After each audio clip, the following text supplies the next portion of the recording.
Hey everyone, welcome back to our Uncut Gems series where we go through my picks of the top 3 indie games of the month. This episode will focus on the horror genre, so let's get right into it. Alright, the first one on our list is Happy Place, a game where you're in an abandoned building, searching for your old high school friend, and you've got to solve puzzles and whatnot throughout. Keen viewers in the indie space probably recognize this sort of art style, similar to Garden of Banban and others. They all sort of use this childish, very colourful looking game. However, I've picked this because it does things a little differently. I liked some of the humor in it. The voice acting was fairly decent. I really enjoyed the use of the toy gun to unlock certain things, and the humor from your sock puppet friend who helps you out with certain tasks. I don't particularly find this scary. However, I do feel like it is a fairly well made game. It does need a bit of love and a bit of polishing, but I feel like a lot of younger viewers who are into these sort of games will really enjoy this one. The puzzles weren't too difficult, so it didn't take away from any of the fun or any of the horror, and overall I thought it was very well made. Probably noticed in some of the footage there was a few shadowing glitches and whatnot, so the game does need a bit of a polish, but overall I think it was fairly well done and definitely deserves a spot on the list. Anyone here? You don't see, it's an old place. I don't think this place is that old.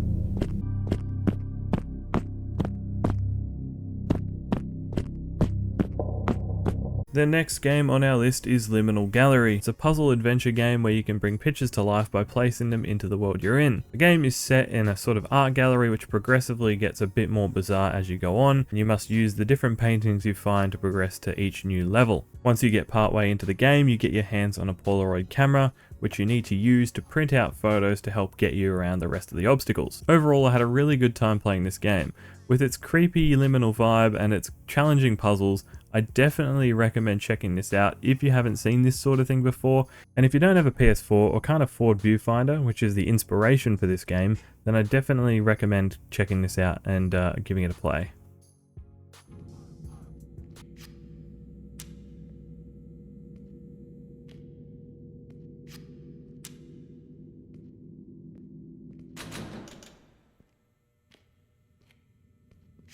Alright, up next is a unique one called Daffodil Boy. Using an 8-bit art style, this charming little game has you collecting daffodils before the end of the night. It's got a very simple premise, but what awaits you in the darkness is a whole bunch of different monsters that you have to get away from. While you're collecting the daffodils, your light is slowly going out and you have to constantly replenish that light so you don't die. If you get caught, then your character goes through some unfortunate events.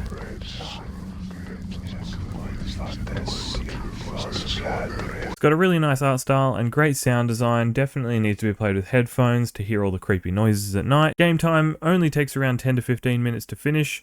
The daffodils are randomly generated every time you die, and you will very likely die, so get ready for that. This one definitely has to go on the list for its creepy atmosphere and really well done audio. While it may not suit everyone, there are definitely going to be people that are fans of this, so go check it out if you think you'll enjoy this one.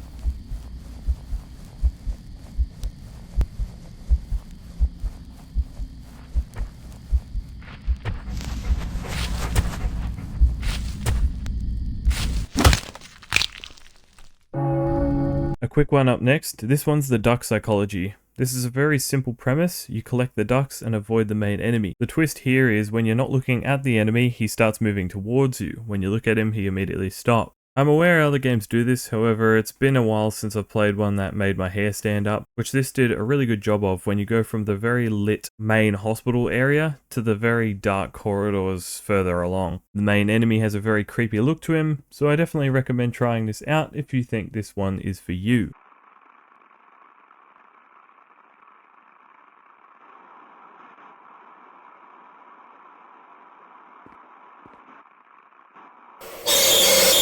Alright, the last one on our list is the Sleep Experiment, which is based off the Russian Sleep Experiment creepypasta, I believe. Essentially, you're kept awake for days on end, subjected to very harsh stimuli, and forced to confront your deepest and darkest fears and anxieties. The game has some great elements, a lot of jump scares and psychological horror, which is really cool, a few varying puzzles and things to solve. The only thing that annoyed me about this game was there's one sort of puzzle where you need to put 4 different mirrors in certain directions in certain rooms, and for the life of me I could not figure out how it was supposed to be set up. I eventually got it, but it was just a bit of a bit of a drag. But otherwise, the game's really good, has a lot of great positive elements about it, a lot of creepy noises, a lot of creepy figures popping out of nowhere because you are going crazy essentially. But yeah, definitely a very exciting project that is being worked on. This is the demo, so I'm hoping there's a future massive game of it coming out, so definitely check that out. Well, there you have it, everyone. Those are my picks for the best free indie horror games that have come out over the previous month. There were over 600 different games that came out, and I went through a heck of a lot of them. There were all sorts of different ones in the running, but these are the ones that I found the most original,